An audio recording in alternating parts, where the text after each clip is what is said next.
Gloria a Dios. Aleluya. A su nombre. Dios está moviendo a aquellas personas que van a ser salvas. Quiero hacerle una recomendación. Mire, durante todos estos años no nos hemos ni presentado, ni mostrado, mucho menos impuesto como profetas. Usted sabe que no lo hemos hecho, ni nos hemos presentado delante de ustedes como iluminados. Uy, mire, y si lo dice el hermano Asbel, así es. No, todo por el contrario, le hemos estado inquietando, le hemos dicho, abra la Biblia, busque el rostro del Señor, indague si es verdad o no es verdad, procure buscar la salvación, porque nos compete a todos, es una responsabilidad de todo. No hemos estado obligándole a que usted tiene que creer lo que estemos predicando por creerlo, sino que usted necesita indagar si es verdad, si es cierto, para confirmar. ¿Confiando en qué?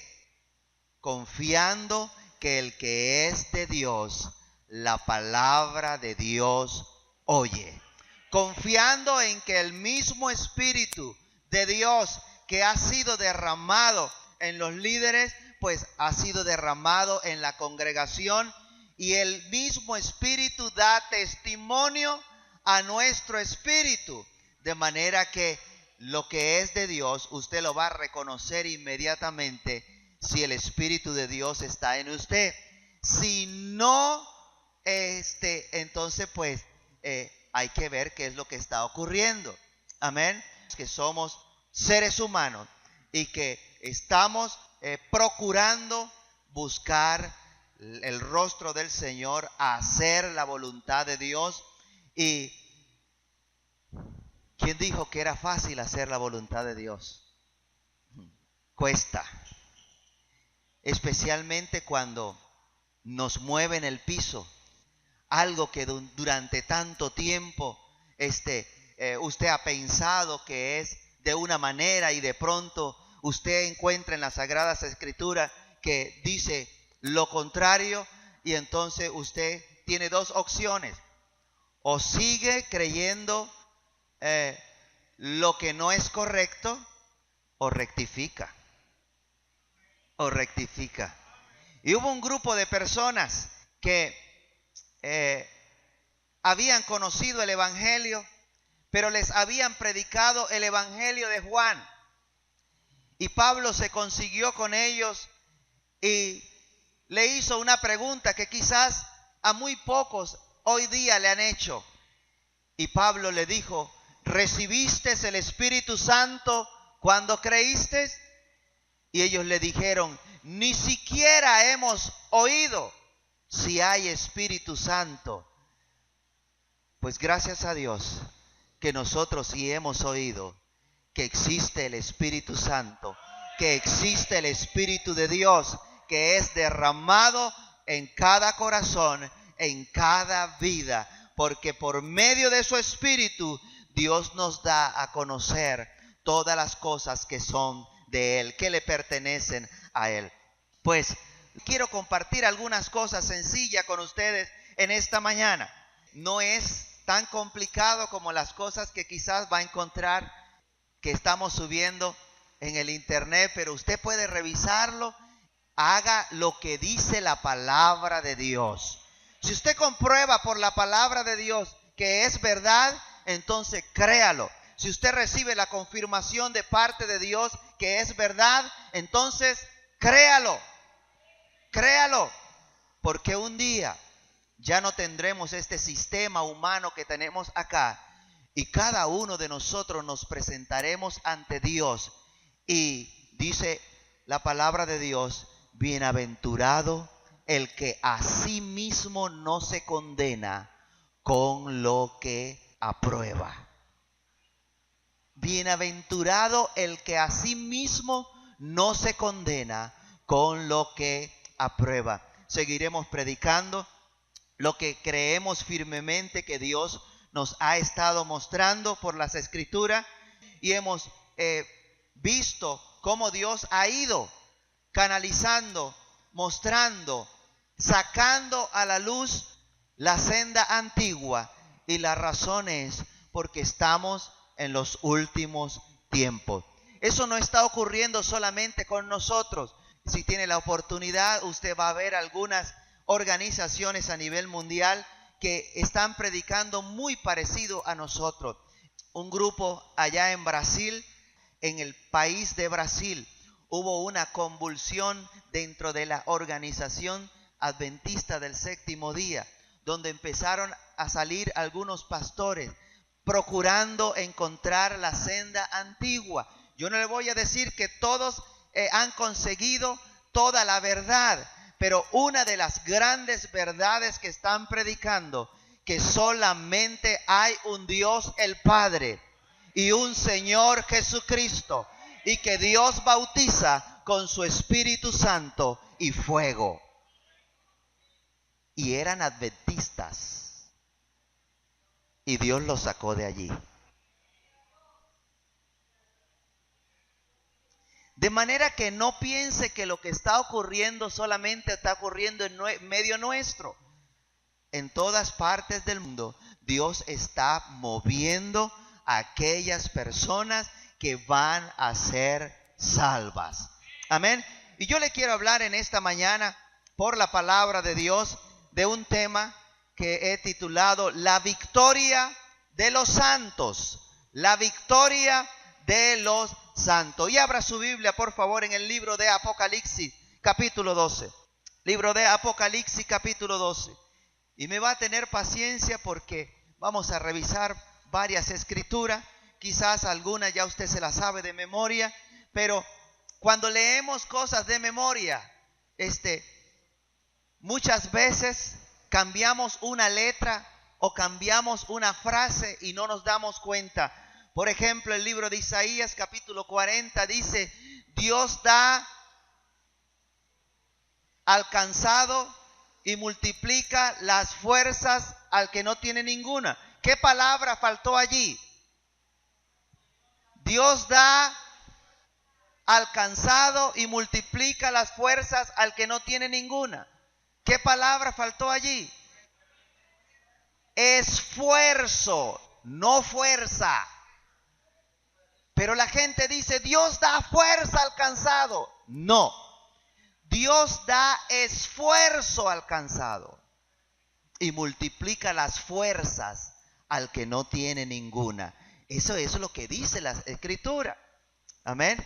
Pero como lo sabemos de memoria, no nos damos cuenta que cambiamos la palabra y entonces pues estamos diciendo cosas que no dicen las Sagradas Escrituras. Por eso vamos a ir al texto, a cada texto que vamos a ir leyendo, aun cuando usted lo sepa de memoria. Libro de Apocalipsis, capítulo 12, versículo 10 y 11. Vamos a partir de allí, a tomar algunas palabras de allí y vamos a estudiar la palabra de Dios en esta mañana.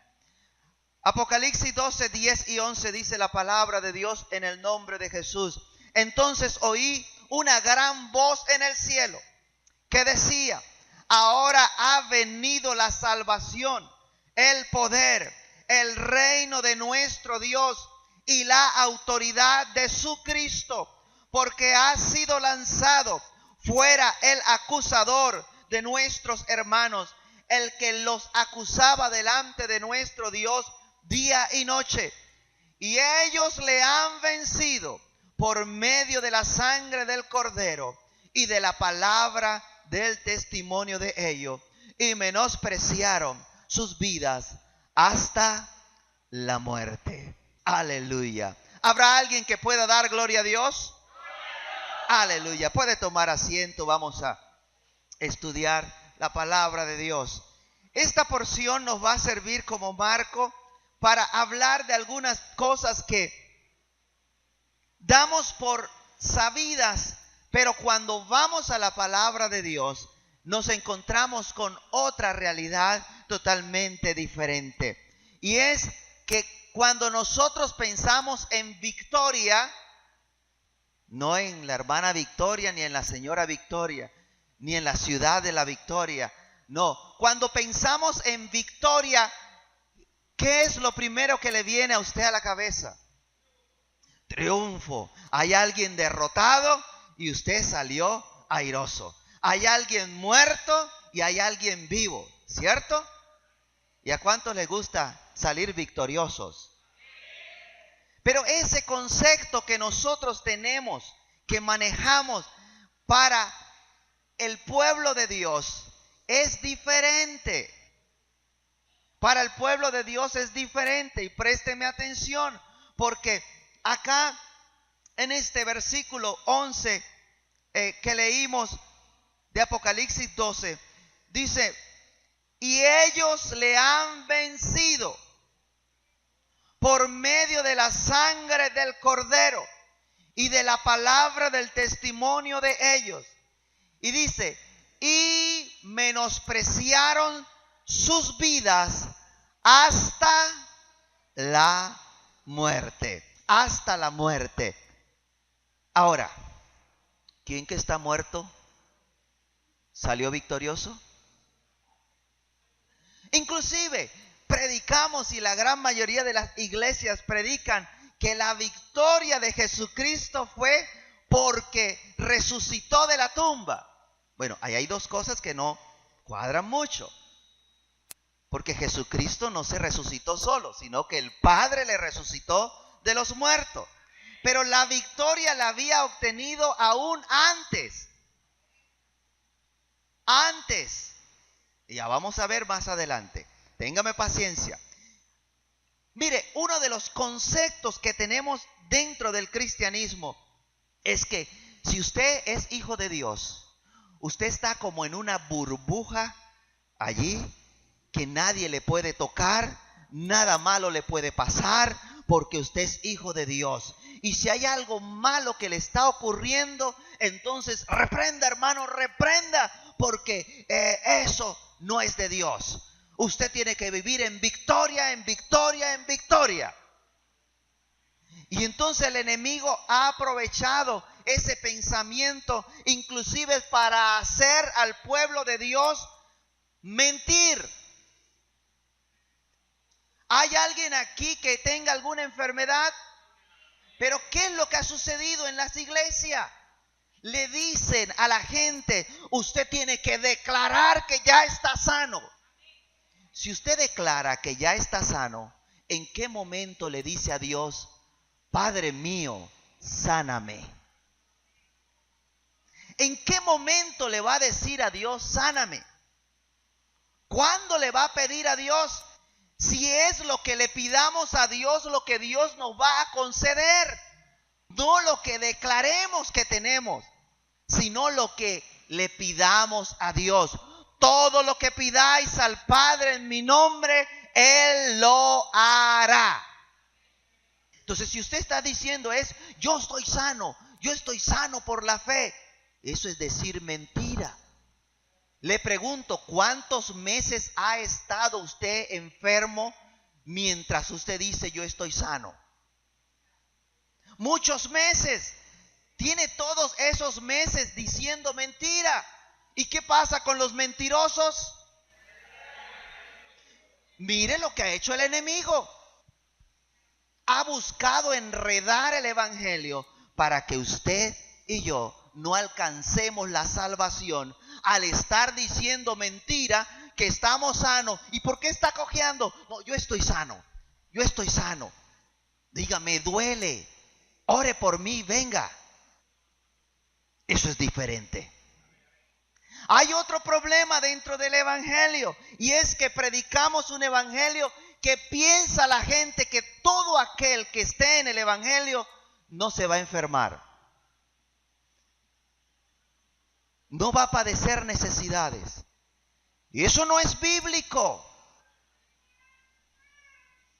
Eso no es bíblico. Déjeme mostrarle. Hay una porción en las Escrituras donde dice la palabra de Dios: venid, benditos de mi Padre, a heredar las moradas preparadas. Mateo capítulo 25, 34. Entonces el rey dirá a los de su derecha. Vamos a hablar de los de la derecha. Entonces el rey dirá a los de su derecha: venid benditos de mi Padre. ¿Cuántos benditos de mi Padre hay acá? Aleluya, y bastante. Con nosotros. A ver.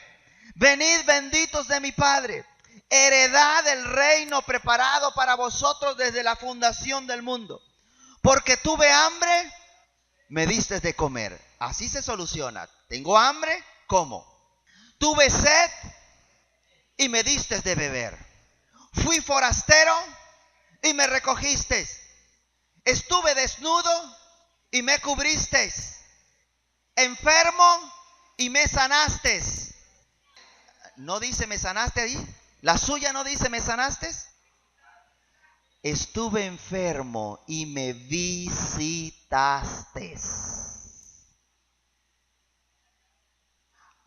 Pero nos han metido en la cabeza que todo el que se enferma, llame allá al pastor, llame al líder, vaya, imponga la mano y sánelo. Tiene que sanarse.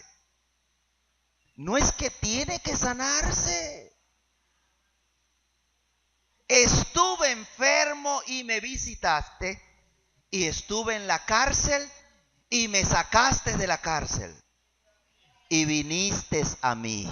Las dos últimas opciones no tenemos nosotros la obligación de revertirla, porque no es condición nuestra.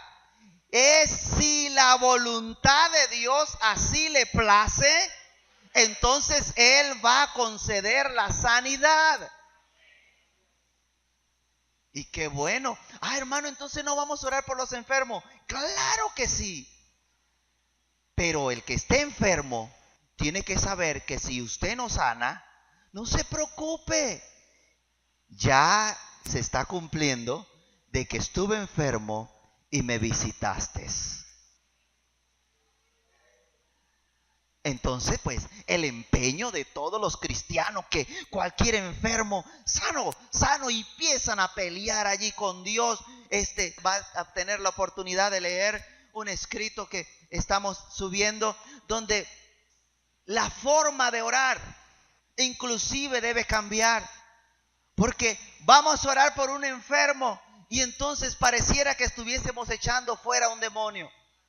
Y el problema es que ni siquiera le oran o reprenden la enfermedad, sino que le dan una orden a Dios. Padre, en el nombre de Jesús, sánalo. ¿Cómo? Disculpa. ¿Tú le vas a dar la orden a Dios? Disculpa. Cuando nosotros estamos es para recibir la orden de Dios. Y dijo Elías, que todo el mundo sepa que esto lo he hecho porque tú me has mandado.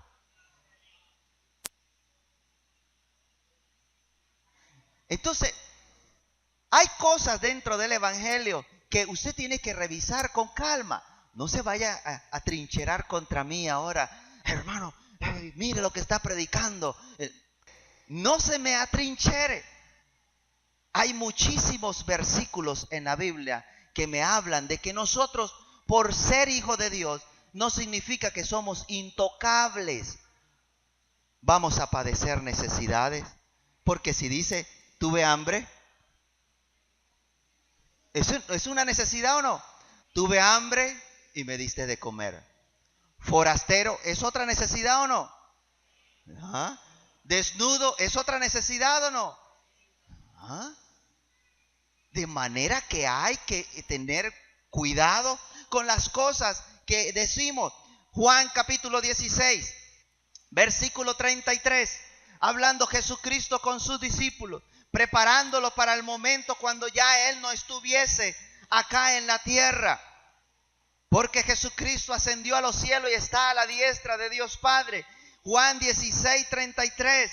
Dice, estas cosas os he hablado para que en mí tengáis paz. En el mundo tendréis aflicciones. Pero confiad, yo he vencido al mundo. Esa fue una de las primeras victorias que tuvo Jesucristo. Venció al mundo, porque hay varias. Hoy vamos a hablar nada más de una sola victoria, la victoria de los santos, ¿ok? Pero estas cosas os he hablado para que en mí tengáis paz. En el mundo tendréis aflicción. ¿Cuándo siente usted paz? ¿Cuando tiene aflicción o cuando está tranquilo? Bueno, vamos a hacerlo en pasado. ¿Cuándo sentía usted paz? ¿Cuando está en una aflicción o cuando está tranquilo? Jesucristo le dijo, estas cosas os he hablado, ¿para qué? Para que tengáis paz, para que estéis tranquilos, porque va a venir dificultad, va a venir problema, va a venir aflicción, pero en medio de la aflicción tenemos que mantener nuestra confianza en Dios. Eso no le gusta mucho. A los cristianos les gusta es pensar que todo va a ser color de rosa, dice la hermana. Nosotros pensamos que porque vivimos para Dios, todo va a ser una tranquilidad, todo va a ser calma, no va a haber lucha, no va a haber problema, y eso no es verdad. Lo importante es que usted y yo, a pesar del problema, a pesar de la tribulación, a pesar de la angustia, usted pueda decir como dijo Job, yo sé que mi Redentor vive. Hay problemas, hay dificultad, no importa. Yo sé que mi Redentor vive. El mismo hombre dijo, ¿aceptaremos de Dios el bien y no aceptaremos el mal? Pero háblele a algún de esos evangélicos que le tocan la puerta por allá a usted para entregarle folleto. Dígale que Dios creó el mal. ¿Cómo? ¿Dios creó el mal? Claro. Lo que pasa es que el diablo, que es ladrón, se ha creído atribuir él, que él es el que creó el mal. ¿No? El pecado se introdujo en el mundo ¿cuándo? Dice, por un hombre, allá en el huerto de Edén, a Adán y Eva. ¿Qué había en medio del huerto? El árbol de la ciencia del bien y de la ciencia de ¿qué? ¿Y quién puso ese árbol allí? ¿De dónde viene el mal? ¿El diablo? No, si fuese inteligente no se metiera con Dios. Y por eso es que un día va a ser destruido.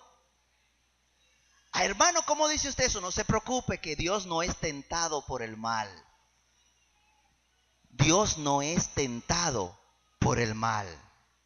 Entonces por allí podemos estar tranquilos. Entonces dice también, en el día del bien, ¿qué usted debe hacer? En el día del bien, ¿qué usted debe hacer? En el día del bien, ¿qué debe hacer? Goza del bien. Y en el día de la adversidad, ¿qué debe hacer? Considera, Dios hizo tanto lo uno como lo otro. Dios hizo tanto lo uno como lo otro. Entonces nosotros cuando estamos pasando por una dificultad, por una tribulación, una enfermedad, lo primero que hacemos es enojarnos y pelear con Dios y decirle, aguántese, quédese tranquilo, en el mundo tendréis aflicciones, confiad, yo he vencido al mundo. Libro de Lucas capítulo 17, versículo 1. Libro de Lucas capítulo 17, versículo 1. Dijo Jesús a sus discípulos, imposible. ¿Qué es imposible? Algo que no puede evitarse, ¿sí? algo que no puede hacerse. Imposible. Dice, imposible es que vengan tropiezos. Lo leyó bien. Qué bueno, le felicito. Imposible es que no vengan tropiezos. Mas hay de aquel por quien vienen los tropiezos. Y si usted le viene un tropiezo en su vida y llega y usted cae, usted resbala, ¿qué tiene que hacer?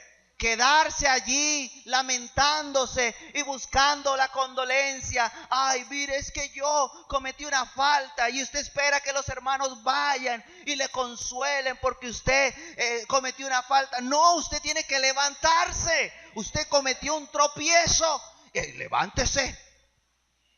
No se quede allí, levántese. Esa es la opción. Porque es imposible que no vengan los tropiezos. Ahora tropieza uno, ahora tropieza el otro, ahora tropieza aquel, y usted no puede quedarse allí tirado. Dijo el apóstol Pablo, aunque derribado, pero no destruido. Y eso es algo normal dentro del cristianismo, pero no es lo que le gusta a la gente escuchar que le digan.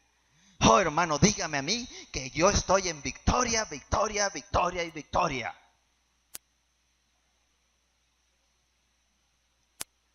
No es lo que dice la palabra de Dios. Hay una victoria, sí, y una gran victoria final, y que estamos a la espera de esa victoria. Y esa victoria no va a ser para todo el mundo. Esa victoria es para los santos. Tampoco para 144 como dicen algunos por ahí. No, para los santos. ¿Quiénes son los santos? Aquellos que se han apartado del mal. Aquellos que se han apartado del mal. Ellos son santos. Entonces, allí encontramos en la palabra de Dios todas estas cosas. Vaya Primera de Pedro, capítulo 4, versículo 19. Primera de Pedro, capítulo 4, versículo 19. Mire lo que dice ese versículo. De modo que los que padecen en contra de la voluntad de Dios. Así dice su Biblia. De modo que los que padecen según la voluntad de Dios. Según la voluntad de Dios. Le pongo un ejemplo. El apóstol Pablo tenía un aguijón. ¿Quién le envió ese aguijón? Puesto de parte de Dios allí. ¿Y qué hizo Pablo? Lo que cualquiera de nosotros hubiese hecho. ¿Oró? Claro. 3 veces he rogado que me quite este aguijón y se me ha dicho, bástate mi gracia. Bástate mi gracia. ¿Por qué no lo sanó?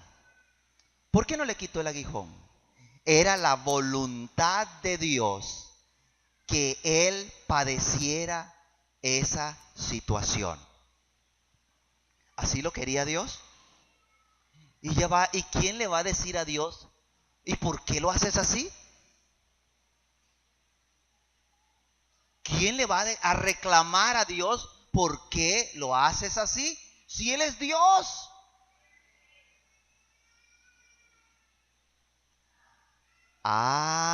Pero esto quizás choca un poco, contrasta un poco con el evangelio que quizás usted haya oído. Es que Dios es amor, ¿cómo va a querer el sufrimiento? No, ciertamente, dice la palabra de Dios, no quiero la muerte del impío que muere, pero tampoco lo quiere impío. Pero si esa persona cambia, busca el rostro del Señor entonces va a recibir recompensa de parte de Dios. En esta tierra, probablemente sí, no necesariamente. Hay un profeta llamado Ahías. ¿Usted sabe cuál es el profeta Ahías? Poco lo han escuchado nombrar. Pero en la Biblia está el profeta. Y entonces llegó el rey Jeroboam y se le enfermó un hijo. Y le dijo a la mujer: disfrázate y ve hasta donde el profeta y pregúntale qué va a pasar con este muchacho, qué va a pasar con este hijo. Y entonces ella se disfrazó y arrancó, fue hacia donde estaba el profeta. Antes que llegara donde el profeta, Dios le dijo: va a venir la esposa de el rey y va a venir disfrazada y viene a preguntarte por el hijo. Dile que el hijo que está enfermo va a morir. Cuando llega la mujer a la casa del profeta, hace una observación allí la escritura y dice: y el profeta estaba ciego por causa de la edad. No veía. Sus ojos materiales ya a causa de la edad habían oscurecido. Y era el profeta. Y porque tenía esa ceguera material, ese profeta, Dios no le hablaba. Imagínese, le dijo: viene fulana de tal a preguntarte esto y dile esto. Nosotros tenemos que tener cuidado. ¿Fue el único? No. ¿Por qué engañó Jacob a su padre Isaac? Porque estaba ya ciego. ¿Y qué dice de Jacob? Jacob, cuando llegó a viejo, ya estaba ciego. Entonces encontramos en las Sagradas Escrituras una cantidad de personas que padecieron enfermedades y que eran profetas. Pero cuando se nos muere un familiar, ¿cómo peleamos con Dios? ¿Por qué no lo sanaste? ¿Y es que acaso somos eternos acá en esta tierra? Libro de Mateo, capítulo 10, versículo 22. Ahí tiene otra perla. 10:22. Y seréis amados de todos, aborrecidos de todos, por causa de mi nombre. Mas el que persevere hasta el fin, este será salvo. ¿Y cuánto nos afecta que alguno nos mire feo? ¿Cuánto nos afecta que por causa del evangelio o por causa del Hijo de Dios nos miren feo? ¿Cuánto nos afecta por causa de decir la verdad? Unos se enojan y entonces ya no nos quieren hablar. Buscan la manera de meter el pie para que se caiga, decir falsos testimonios porque están enojados. Y entonces nos entristecemos: Señor, ¿por qué me pasa esto? Y Dios dice: es que no lees la Biblia.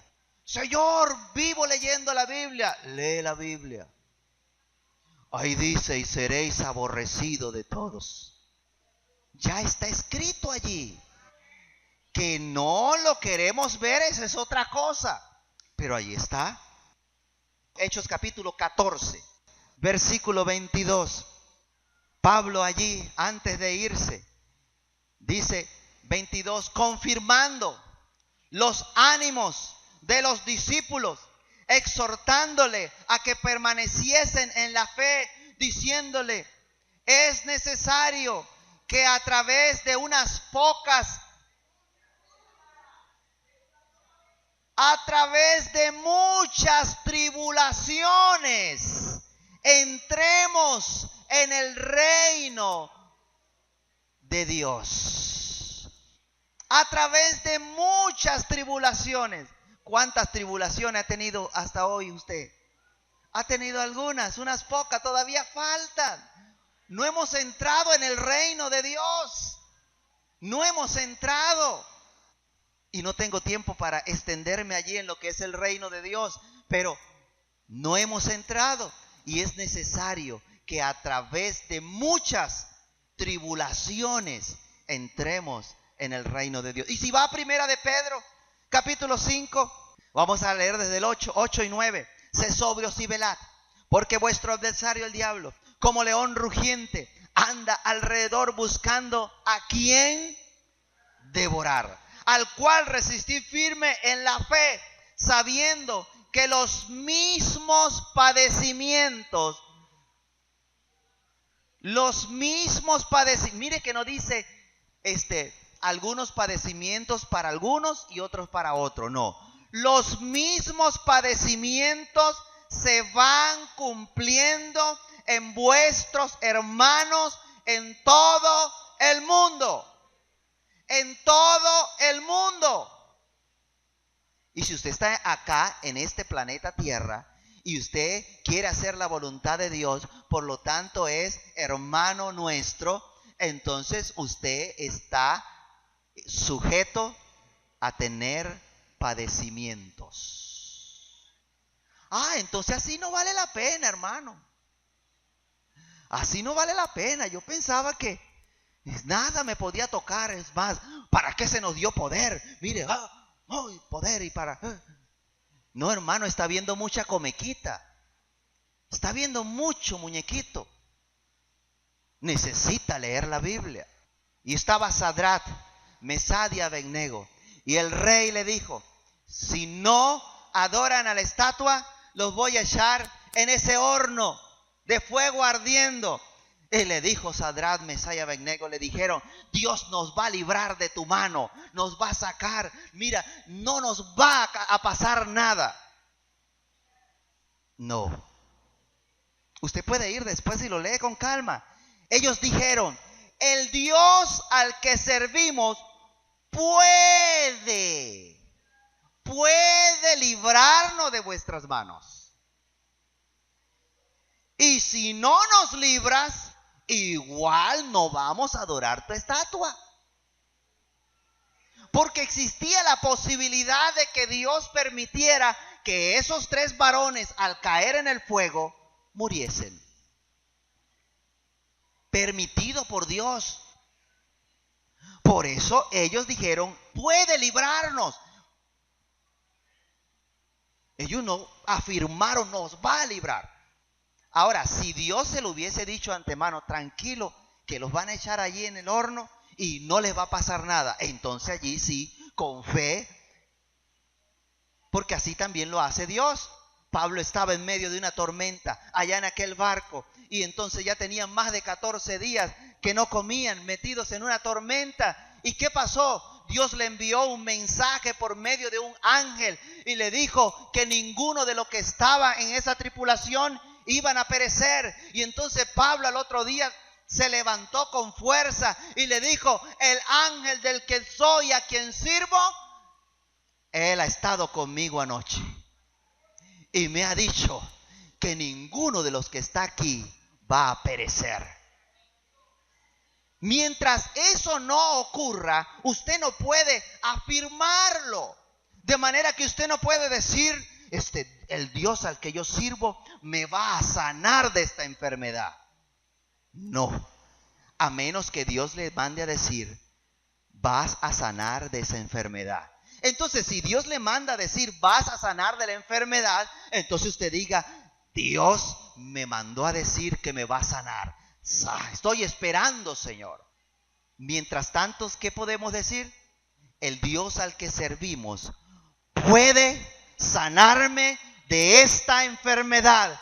Y si no me sana, igualito voy a servir a Dios con enfermedad o sin enfermedad, porque yo sé que mi Redentor vive.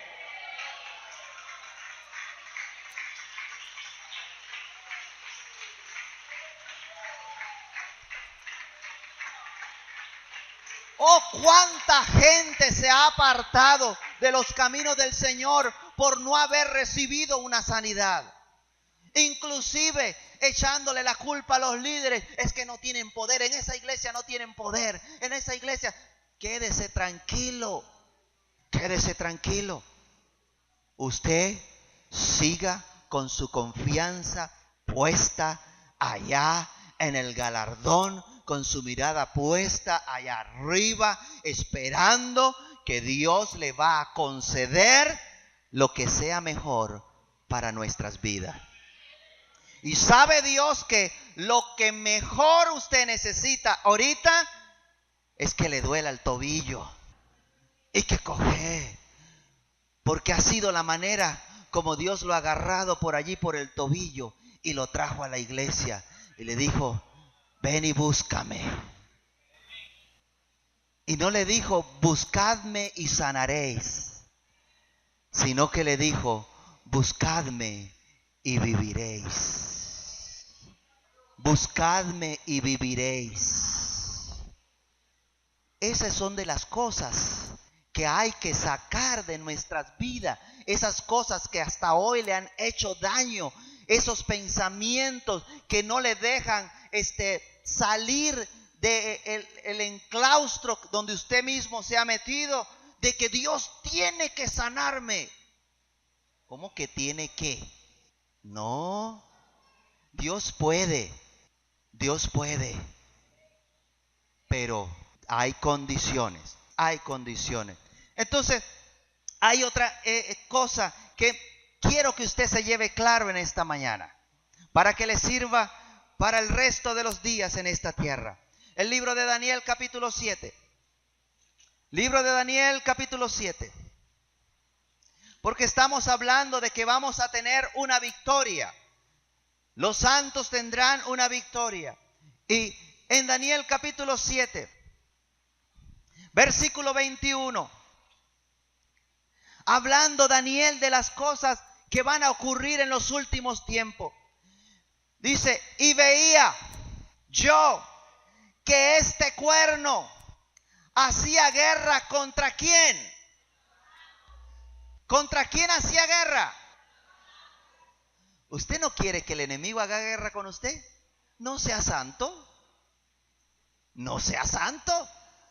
Pero si usted procura ser santo, mire lo que va a pasar. Hacía guerra contra los santos. ¿Y qué pasaba? Los vencía. ¡Wow! Hermano, pero si estamos con Dios, tenemos la victoria. ¿Y por qué dice allí los vencía? Apocalipsis capítulo 13. Ahorita le voy a explicar por qué dice lo vencía, no se me asuste. Porque nosotros no estamos destinados a la derrota, estamos destinados a vencer. Apocalipsis capítulo 13, versículo 7. Ahora no es Daniel el que está viendo la visión, sino que es Juan el que está viendo la visión. Quizás a Juan le dijeron algo diferente. Vamos a ver. Quizás Juan nos ayude, porque Juan es del Nuevo Testamento. Mire, hasta eso conseguimos. Hasta eso conseguimos. No, es que olvídese del antiguo. Es que allá dice una cosa y en el nuevo dice otra, y la que vale es la del nuevo. Vamos a ver, vamos a ver. Eso es lo que dice la gente, pero no es verdad. Apocalipsis 13:7.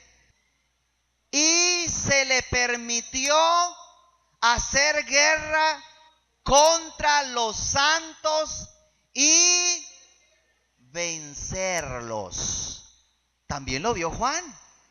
Además de eso, se le dio autoridad sobre toda tribu, pueblo, lengua y nación. Ay, no, hermano, ahora sí es que menos vale la pena. ¿Cómo es que nos van a vencer?